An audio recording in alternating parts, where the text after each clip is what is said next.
Welcome to Talking Kootenay Books. My name is Keith Powell, and today our guest is Angie Abdou. Angie, great to have you back on the show again. I think this is either our second or third time that we've had a chance to chat.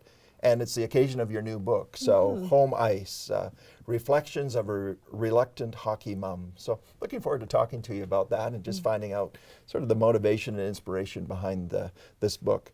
So Angie, maybe let's just talk about Home Ice. It seems to me like it's a lot more personal account than maybe some of your other books. Can you just maybe chat about that for a minute? All of my fiction is somewhat personal in that it starts with a biographical concern and then autobiographical concern, and then I move out into making things up. So this time I wrote a memoir, nonfiction, so it's in nature, it's already more personal. And the motivation was twofold. First, I was teaching, I'm an associate professor of creative writing at Athabasca University, and I was teaching a graduate course in creative nonfiction. So I was reading more memoir, and we're talking about the ethics and the strategies and the audience and all those things. And I've written essays like that, short personal essays, but never a book-length project. And I started to be curious about what I would do if I were to write that kind of book. So my mind was thinking that way. And then I found I always write what I like to read. And as a reader, I was responding more to memoir. I found myself moving away from fiction. So fiction was my first love, so it's what I tried to write first. But once I started liking memoir, I thought, I wonder what I would write if I were to do this. And I think I was responding to, I find this age we're in very superficial and shallow with the omnipresence of social media. We're all curating our lives and photoshopping them and putting them on social media for everyone to see. And I'm as guilty of that as anyone. My social media life is not my real life. It's heavily photoshopped and curated. But we're sitting there on our phones comparing our real lives to these phony versions of other people's lives. So I found memoir is an antidote to that. You can really sink into someone's real life with all the complexity and challenge and nuance. And, you know, it's a deeper way of analyzing life. So I found reading memoir, I found very satisfying, where I find social media alienating. And it makes people feel, despite supposedly offering this connection, I think it makes people lonelier because they're comparing themselves to negative effect. Whereas memoir, you can really sink in and feel connected. Like, oh, these other people feel this way too. So there is that personal connection to the story. So I'm going to say, quote unquote, what motivated you to write a hockey book? Hockey. So because I was thinking in my head, what book would I write if I write a memoir? I kept coming back to this idea of youth sports. Because you write memoir to analyze your own life and analyze your culture around you, but with some sort of focus. And I have had an obsession with sports in my other books, and it's been a big part of my life. My parents were quite high-level athletes and my family, and my kids are now doing sports, and I like to think about why and what we're hoping to achieve and where we're maybe going wrong. But I thought of this idea, 1 year in the life of a hockey mom, and use that, you know, the compelling personal story, but also weave in research that would be of use to other parents.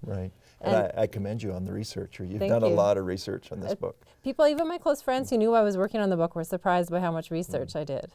Yeah, I think that otherwise, because, you know, I want the balance. Like, I want it to feel voyeuristic and personal, but without the research, then it's just navel gazing. So I want that balance of the research, the reader picking up on research I've done. But at first I thought, this is not a good idea. So I just did what essentially turned out to be the epilogue. I wrote a little essay that introduced the topic, and I gave it as a paper to my International Sport Literature Association I'm a part of. And I kind of thought they would say, wow, that's great. You made us laugh, you made us cry, you made us think, but it's not a whole book. Like, there's not a book here. And instead they said, we can't wait for this book. We love Ollie, we love the story, you're raising really important issues. And so then I went home and I pitched it to my agents, and I thought they'd say, well, it's a good idea, but it's not a big enough market. And they said, this is a Canadian book that's not been written yet. We could sell this tomorrow. So I had not getting the discouragement I looked for. I then decided, okay. And it's the first time I've sold a book before I wrote it. So I sold it on the basis of the first 2 chapters. Oh, good. So, you know, when we're talking about hockey and hockey culture, and you referred to the hockey mom, how pervasive, how influential is that whole culture? How did you sort of explore that? I know from a personal level, but you also mentioned you did a lot of research. How did you pull all those pieces together? Well, you know, this is the first time as a writer, a popular writer, that I've drawn very heavily on my academic background, because I was an academic before I took on fiction writing, so I'm familiar with doing research and incorporating it, and I drew on those skills for the first time. So I just read as widely as I could and followed threads, and You know, if a writer mentioned someone else, I chased that down. So I read really widely on issues of head injuries and tearing and the benefits of multi-sports and financial strains on hockey, and just every direction I could find in. And the idea when I first wrote it was that the story would follow the arc of our season, a season in our lives, but each chapter would have kind of a thematic focus in terms of the research. Right. The thing that has really struck me as I read the book is that the commitment that you had personally and as a family to hockey. And do you want to just maybe talk a little bit about that and how it affected you and your family and your son, obviously, who plays a main role here? And that's, again, something that my closest friends who don't live near me, but my friends in Toronto, when they read the book, they said, I had no idea how much work hockey was or how much it took over your lives in the winter. But it involves a lot of traveling. So 2 nights a week, we're shuttling him to and from the rink, and then almost every weekend going away in the winter. So that's expensive when you start talking about hotels and restaurants. But also, my husband's running one way with my daughter. They're skiing and she's in ski racing. And I'm running the other way with my son. We don't hardly see each other from September to March. So that put a real strain on our marriage. So I talk a lot about that. And not because I think everybody cares about the strain on my marriage, but because essentially I'm writing cultural criticism or social critique and using the world around me as examples. So I use my own self as an example, because I do think people are too busy and their kids are overscheduled and their marriage is coming at the bottom of a very long to-do list and not getting any kind of regular maintenance and attention. I don't think we're unique in that. Yeah, you certainly explore some interesting issues there. So just going back to the hockey culture for a moment, what are some of the pressing issues you see facing, say, youth hockey or even hockey in general? One of the main things is that kids are required to specialize too young, whereas I think experts would argue it's important to do lots of sports until after puberty even, give children, a combative sport, a balanced sport, an endurance sport, try just keep them exposed to lots of things and doing sport for fun. But because hockey, the emphasis is on excellence so young, the demands become too great and the cost too great to allow them to do much other. So kids are specializing younger than they should. There's an emphasis on excellence too young. There's tearing younger than there needs to be. Concussions is a really serious problem, which is being dealt with at the NHL level. But I think Hockey Canada is aware that it needs to think about what it's going to do about the knowledge we have now about head injuries. There's really no way we should be letting kids play head hockey. Some of these opinions are not very popular, but that's some of what I examine. Right. So I know that you talked about a number of issues that face hockey in general, but you also talked about how it affected your family and your son. What is your son's perspective of hockey after you've written the book? And that's the thing, is my son loves hockey, right? So that runs throughout, and I always say, as long as he loves it, we'll do it. As soon as he only kind of likes it, we're done. I'm doing this for love and only for his love. And he still loves it. He's wavering a little bit, and I have been really focused on introducing him to other sports while he plays hockey. So I've always had the hope of swimming. Swimming seems like such a nicer sport, no head injuries. So he's starting to like swimming more and more. So this year he's still doing hockey. He's in Pee Wee year 2, but he's also doing competitive swimming. So it doesn't make a lot of sense to juggle both of those sports. It was funny though, because at the end of last swim season, he said to me, I really liked swimming. I'm liking it more. I want to do competitive stream next year.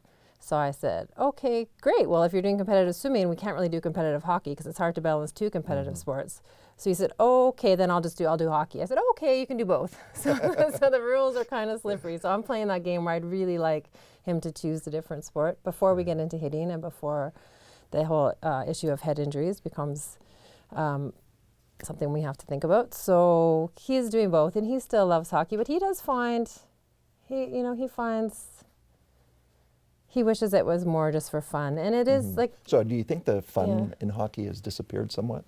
I think so. I think so. And it's different in bigger cities probably because there's all levels and kids can just play a house league. Like I was with some parents from Calgary the other day and they said they have a house league where they play once a week practice and once a week a game. And, everyone's just doing it for fun and exercise. But in a little town, you don't have that option. Right. So this book obviously resonates with a pretty wide audience across Canada. Hockey's embedded in the culture of Canada. What has been the reaction? Well, it's funny, the human mind is conditioned to be aware of threats. So my first thing to go is to tell you about the negative responses when you say that. Those come to my mind first. But in reality, I've had 3 or 4 negative responses or encounters, and I've had overwhelming positive response. 2 days before the book even came out, I was on CBC Sunday Edition. So more than 20 minutes national radio interview with Kevin Sylvester, who was filling in for Michael Enright, and he was very supportive and engaged with the issues. I was on CTV's The Social, my first TV experience. It hit the national bestsellers list.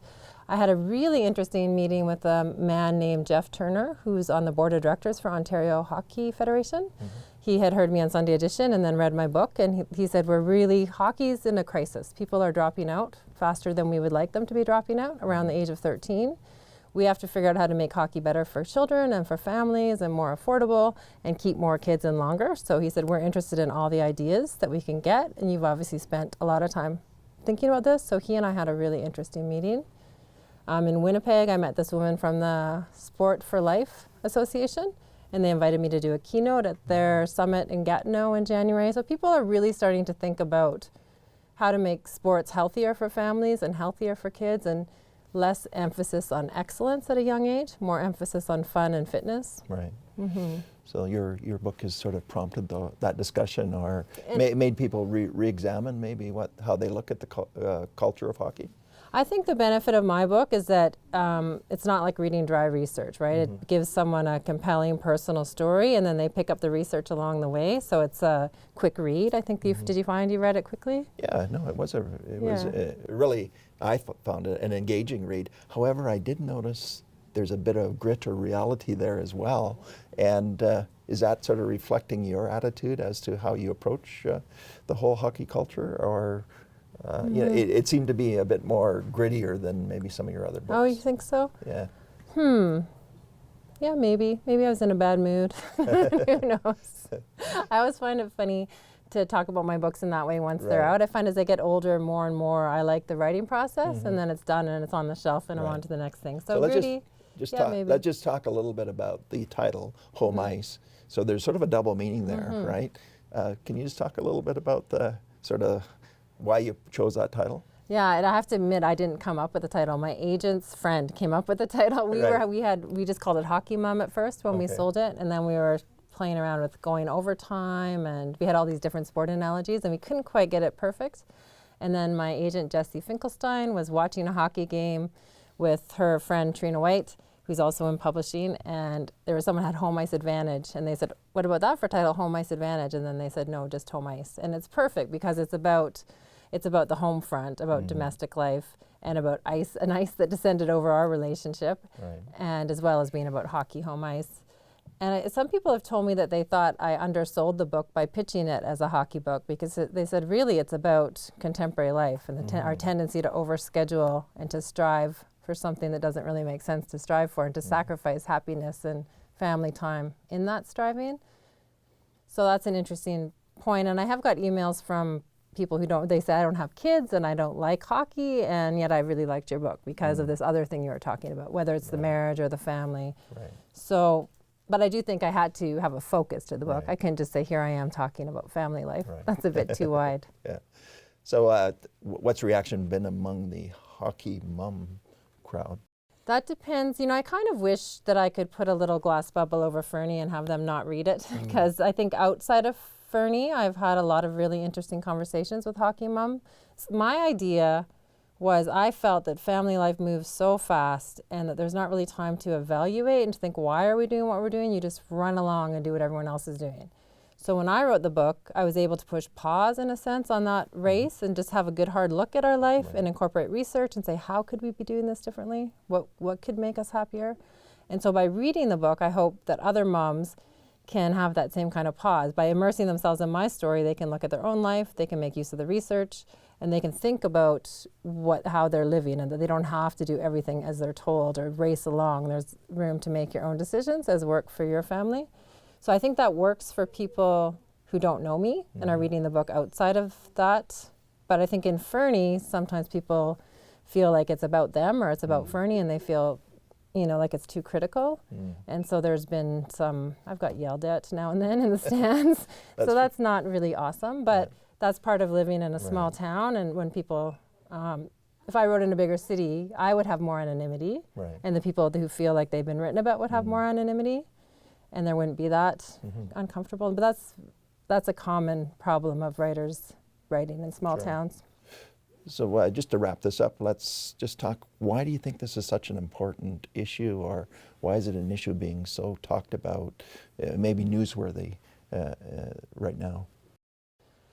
I think youth sports has gone so far down that line of being overscheduled, over competitive, over expensive, and we've really lost the play. We've lost childhood, playfulness, unstructured time, those things that are so important, and we've gone far enough down that line that I think people are ready to start reeling it back. So which is important. Right. Well, congratulations on Home Ice. It's a Thank you. good read, and really a reflection of our culture and our times. Just before we wrap up here, any future projects on the go? I just decided I was getting made fun of on Twitter because I announced that I'd cleaned my desk and was ready for the next book project. And they said, next book project? Your other book's not even 3 months old. But I find that when I'm writing, if I'm not writing, my brain spins on something less productive. So if I give it a creative project and let it spin on that, I'm happier. So I have decided, I pitched about 4 different ideas to my agent, and we picked the one that we think would work best at this time. And I'm not saying too much about it except for works kind of as a bookend to Home Ice in a sense, but it's not about hockey, so it has appeal hopefully beyond Canada. And I think that's all I want to say. It's another nonfiction one, which surprised me. I thought I was going to go back to a novel, but I have this nonfiction idea. Okay, good. Yeah. Well, thank you for sharing your insight and just the comments about your book. It certainly helps us appreciate where you came from when you were writing it, and it gives us, sort of an insight into the culture that we see day to day as well. So this has been Talking Kootenay Books. My name is Keith Powell, and our guest today has been Angie Abdou. Thank you, Angie. Thank you for having me.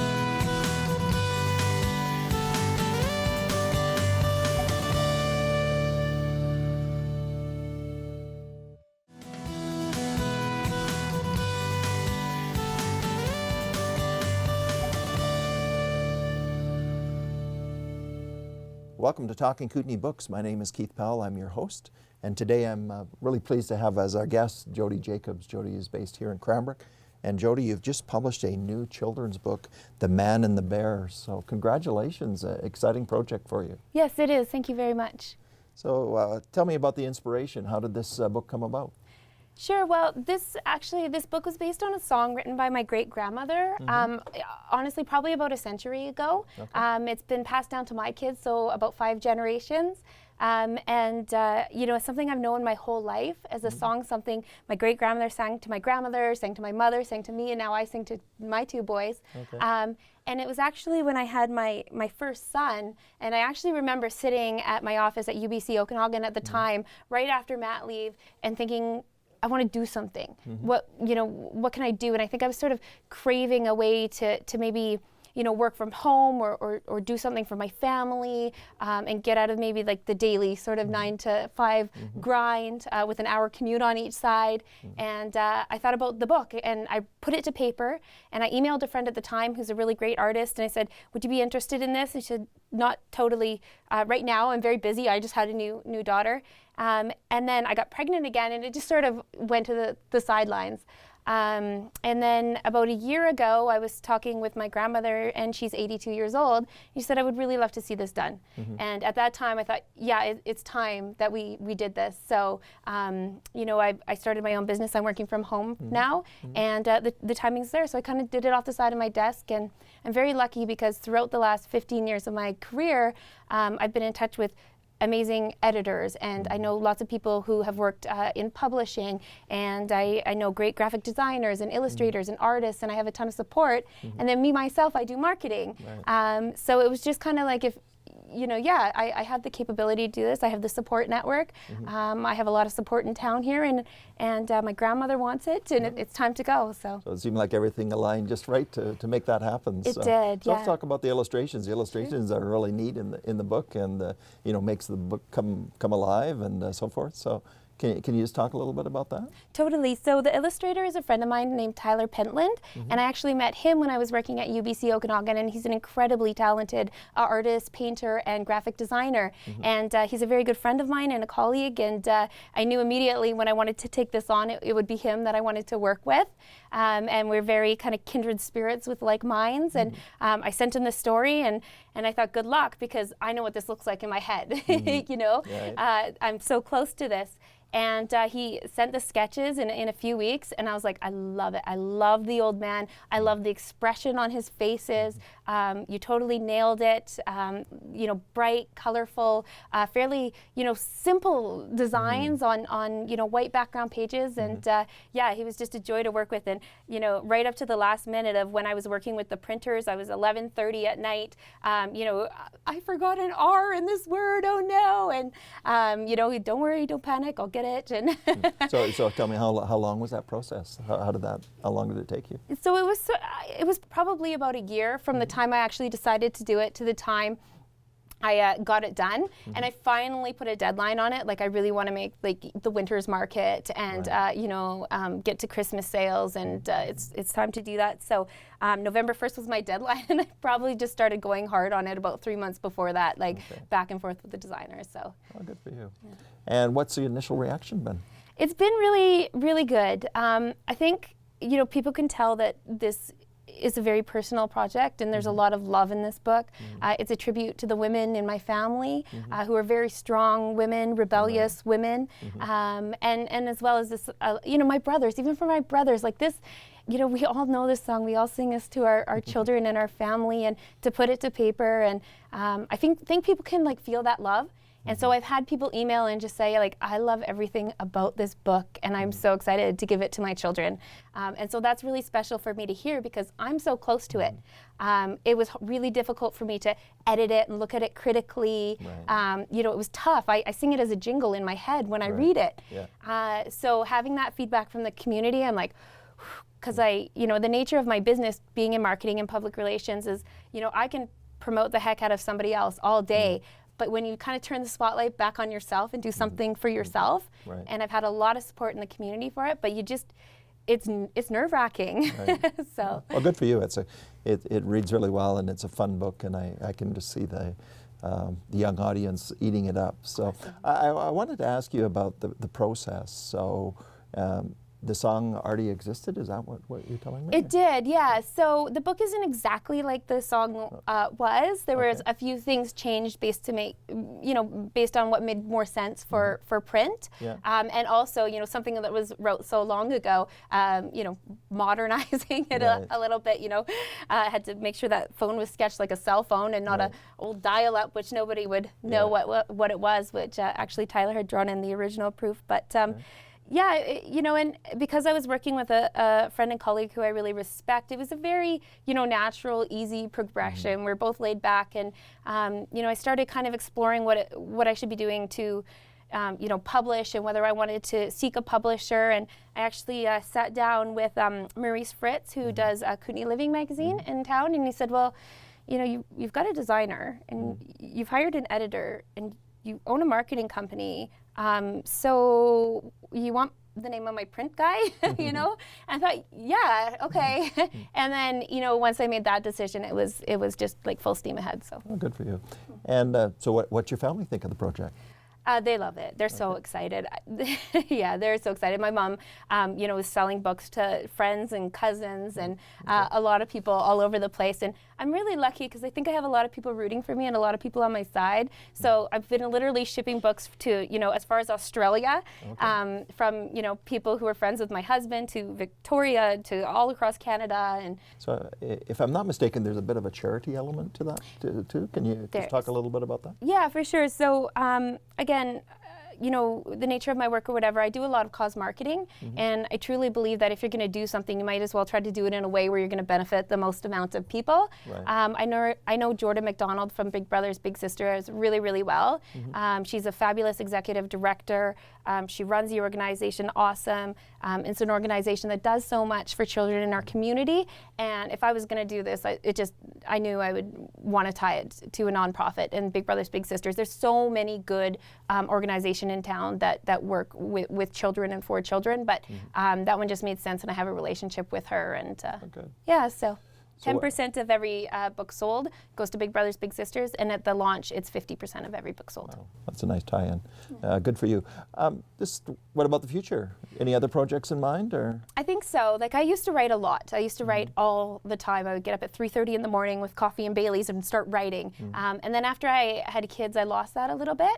So I want to get back into it. My kids are 6 and 4 now, and I'm trying to figure out who I am as a writer now. Before I had kids, I was very edgy. I swore a lot in my writing. There was feminist undertones, some sexual innuendos, which is kind of ironic now that we're talking about this very clean children's book. But now I'm trying to figure out who am I as a writer now. I've matured a lot, and I miss it, and I want to get back to it.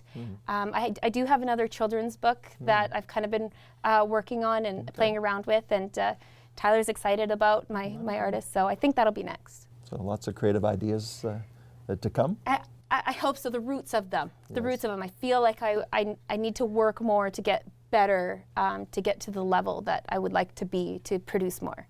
Well, Jody, congratulations on the publishing of your first book. It's a fun book to read. Thank you. I'm looking forward to the reaction that my grandboys have to your new book. So it was a pleasure to read, so congratulations. And it's great to have you as a guest today, so yes. thank you. Thank you so much. It was so wonderful to be here, and I'm really honored, and it's awesome to sit down and talk with you, and really appreciate your support. Great.